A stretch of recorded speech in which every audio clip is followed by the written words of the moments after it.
isso espera a vida inteira.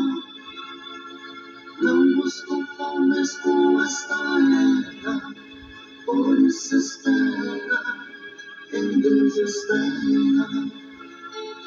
Sem essa palavra. Palavra ao amanhecer, com o pastor Antônio Freire. Não nos conformes com esta era, por isso espera, em Deus espera. Meus queridos irmãos, a paz do Senhor, bom dia! Graças a nosso Deus, estamos de volta. Vamos iniciar o dia aprendendo com o Senhor Jesus, aprendendo a respeito de suas provações, das muitas provocações que lançaram, que fizeram o Senhor Jesus suportar. E não pode esquecer, tudo que Jesus sofreu foi para você não sofrer, para você ser feliz, para você ser salvo, para você ter garantia, liberdade e graça. Algo maravilhoso. E a nossa meditação é em Lucas capítulo 11, versículos 14. Vamos ler esse texto até o versículo 20. Diz assim a palavra santa.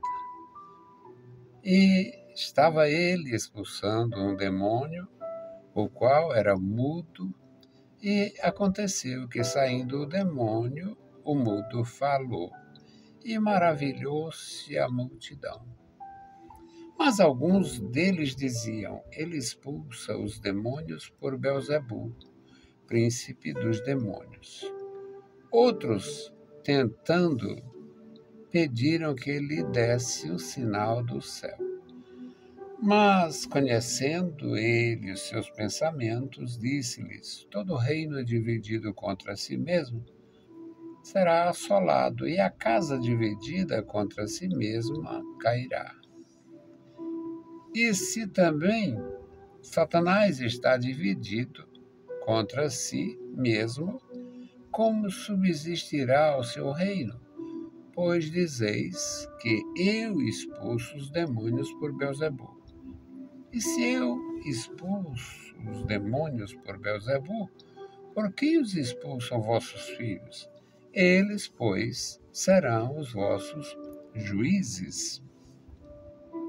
Mas, se eu expulso os demônios pelo dedo de Deus, certamente a vós é chegado o reino de Deus. O Senhor Jesus, sendo insultado, provocado, injuriado, ele foi realmente muito ferido por causa de nós. Jesus foi ferido mortalmente no dia da sua crucificação. Mas Jesus foi ferido emocionalmente, Jesus foi ferido pessoalmente, Jesus foi ferido ministerialmente todos os dias. Ele passou mais de 3 anos sendo ferido, afrontado, insultado, perseguido.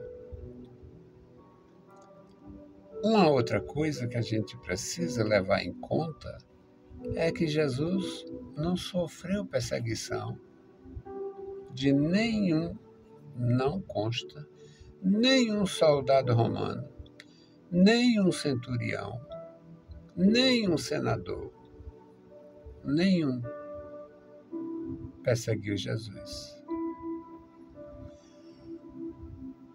Muito embora esses indivíduos que faziam cumprir a lei dos romanos tenham executado Jesus por ordem das suas autoridades, a pedido das autoridades judaicas. Mas acontece que no período da missão de Jesus, nos seus deslocamentos, nas suas concentrações, nas manifestações que havia, naturalmente Jesus chegava e a multidão surgia. não encontramos um soldado insultando Jesus. Não encontramos um centurião insultando Jesus. Não encontramos nenhuma autoridade romana insultando Jesus. Os insultos, as injustiças e injúrias contra o Senhor Jesus foram causadas por irmãos, por judeus. Jesus fazia diferente dos preceitos tidos como verdadeiros e como legais ou convencionais.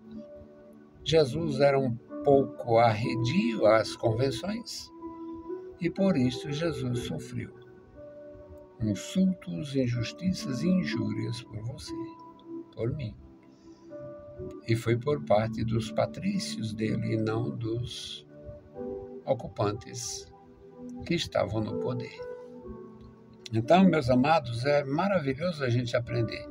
Jesus estava fazendo o seu trabalho. Jesus proclamava o reino de Deus, ensinava as multidões e muitas vezes o diabo se manifestava. Às vezes o diabo não se manifestava naquele lugar, mas alguém sabendo do poder que residia na pessoa de Jesus, na autoridade de Jesus, no ministério de Jesus, as pessoas traziam os seus perturbados, seus demônios, seus endemoniados, alguns tidos apenas como enfermos. Essa aqui é lunático, cai em qualquer canto. Lunático coisa nenhuma, era um cortiço de demônios. A pessoa possessa, possuída por demônios, completamente desajustado, a personalidade havia sido invadida por demônios. O caso do Gadareno é o mais clássico. Como é o teu nome? Legião. Sabe quanto é a legião? 6 mil demônios num corpo só. Bom, é o que nós aprendemos na palavra de Deus. E Jesus libertou uma pessoa. Jesus fazia isso sempre. Alguém estava observando e disse, isso aí não tem nada a ver com Deus. Aí é o seguinte, ele tem um demônio mais forte, isso aí é o príncipe dos demônios, Belzebu que está nele. Que insulto ao Filho de Deus. Que insulto ao Filho de Deus. Mas Jesus não levantou a voz, Jesus não perdeu a estribeira, Jesus não perdia a estribeira. Aquela manifestação mais aguçada, mais aguda de Jesus em relação ao templo, era profecia. Era profecia que ele ia fazer aquilo. Ele ia reagir ao descaso, ao desprezo, à exploração, à profanação da casa de Deus. Agora, Jesus ouviu, Jesus conhecia o que tinha nos seus corações e sabia de algum comentário também, ouvia algum comentário. E Jesus disse, se eu expulso os demônios por Belzebu, pelo poder do chefe dos demônios, por quem expulsam os vossos filhos? Existia nos dias de Jesus e continua existindo, e tem em todas as épocas, em muitos lugares, os chamados exorcistas. O exorcista, ele tem uma suposta autoridade com o demônio ou umas técnicas de fazer o demônio sair. Eu conheci algum exorcista, eu conheci pessoas que diziam como era. Um sujeito muito bem formado, um funcionário público daqui, e ele ia, quando existia esse tipo de coisa, lá no Xangô, nas coisas, ele ia conversar e convencer o diabo. Principalmente quando o diabo é o pai da mentira, mas dizia que era o finado fulaninho que tinha morrido lá na biqueira. Então, aí ele ia conversar com o fulaninho, com o suposto falecido, e dizer, não, mas você não está mais neste plano, você não sei o quê e tudo. Aí o sujeito entendia que estava lascado mesmo e ia embora. Isso é coisa de Satanás. Mas eles contam como sendo uma virtude. Agora, disseram com Jesus que Jesus não tinha poder nenhum. Jesus era a serviço de Beelzebul. Jesus, sabendo que existia os exorcistas das famílias deles, das sinagogas deles, Jesus disse, se eu expulso Satanás por Beelzebul, por quem vocês? Se eu expulso os demônios por este poder do Beelzebul, e os vossos filhos expulsam pelo poder de quem? Eles é quem vão julgar vocês. Bom, mas o Senhor Jesus tinha tanta consciência, tanta convicção, tanta segurança da sua missão, que Jesus diz para eles, mas se eu expulso os demônios pelo dedo de Deus ou pelo poder de Deus, certamente a vós é chegado o reino de Deus. Se eu expulso os demônios pela autoridade que eu recebi, pela unção que está em mim, pela graça da minha vida, e tudo isto é profunda verdade, Jesus era o Filho de Deus. João deu testemunho disso, o Verbo se fez carne. Ele é Deus. Ele é o Filho de Deus, ele é Deus. Jesus disse, eu e o Pai somos um. Aí os religiosos, mas ele é um em essência, que é a essência de perfume. Ele é em tudo, ele é um em grandeza, em poder, em glória, em autoridade. Ele é em santidade, em eternidade, em onisciência, em onipotência, em onipresença. Jesus é Deus. O diabo nega, porque quer negar. E Jesus disse, se eu expulso os demônios pelo dedo de Deus, ou pelo poder, entenda-se, certamente a vós é chegado o reino de Deus. O reino de Deus é um reino que tem santidade, autoridade e poder. Santidade, poder e autoridade. O reino de Deus é um reino absoluto. Mesmo no que diz respeito à igreja, o reino de Deus, em termos de concessão divina, o reino de Deus é perene na igreja. A igreja é o corpo de Cristo. Nela está o poder de Deus. E não tem quem mude isto. Não há poder que tenha autoridade de mudar, de modificar. O que pode realmente estar acontecendo é alguém confundir.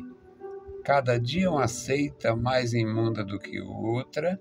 Satanás criou uma geração de apóstolos de meia tigela e eles estão aí, fazendo miséria contra a verdadeira igreja do Senhor Jesus. Não era necessário o diabo criar esta casta, porque ele já tinha criado a casta dos apartados. Apartados. Tem o casamento como sacramento, mas não pode se casar. Tudo chantagem com o povo, miséria de toda a natureza. Acontece que o Senhor Jesus tinha absoluta confiança e segurança na sua missão.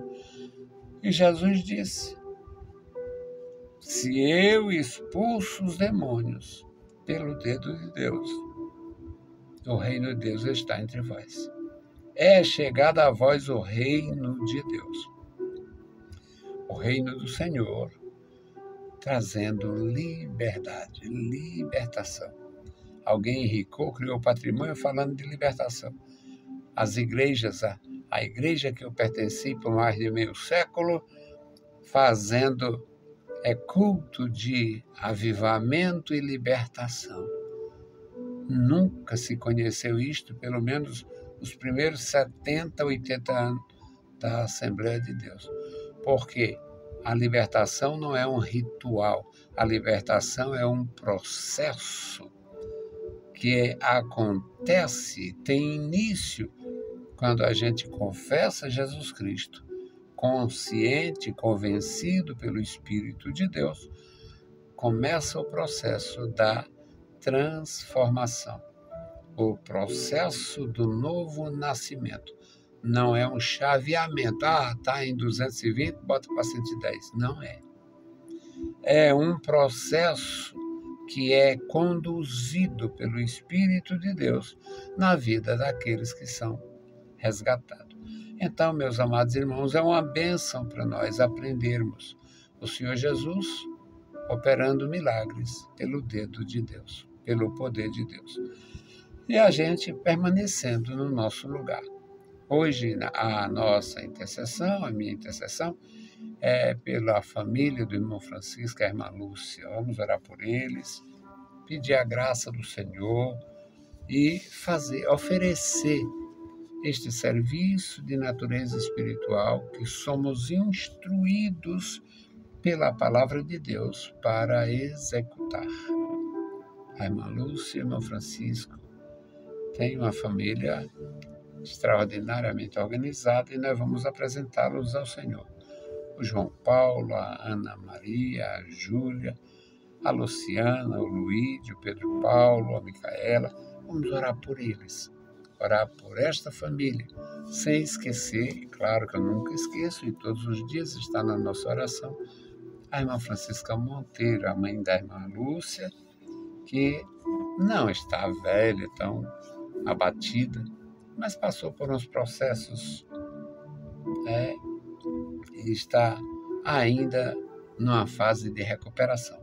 Orar pela nossa querida irmã Francisca Monteiro também. Querido Pai, Senhor da glória, nós estamos em Tua presença, agradecidos pela vida, agradecidos pela salvação, pela libertação, Senhor, e pelo poder que Tu nos tem concedido, Senhor, para fazer a Tua obra. Eu te louvo e te agradeço, meu Senhor, pela Tua igreja, pelos meus amados irmãos, os meus alunos, ex-alunos. Obrigado, meu Senhor, pelas igrejas onde passei, contribuindo e sendo ajudado. Obrigado, meu Senhor, pela nossa igreja atual. Obrigado pelos nossos pastores, o nosso presidente. Ó Deus, abençoa cada pastor da ABC, Senhor, toma em tuas santas mãos. Manifesta o teu grande poder, abençoa as nossas vidas, as nossas famílias. Nos dá graça, Senhor, para corresponder, ó Deus, com o desafio do chamado, da missão, para anunciar o reino de Deus. Te apresentamos agora, Senhor, irmão Francisco, a irmã Lúcia, toma em tuas santas mãos, seus filhos, suas noras, seus netos, ó Deus, abençoa, meu Senhor, a sua filha Luciana, toma em tuas santas mãos, o Luíde, Senhor, os familiares dele, guarda, ó Deus, a tua igreja. Nos dá graça, nos dá, meu Senhor, a paz para que possamos continuar fazendo a tua obra com vigor. Em nome de Jesus Cristo, nós te pedimos. Amém. Meus queridos irmãos, a paz do Senhor e bom dia.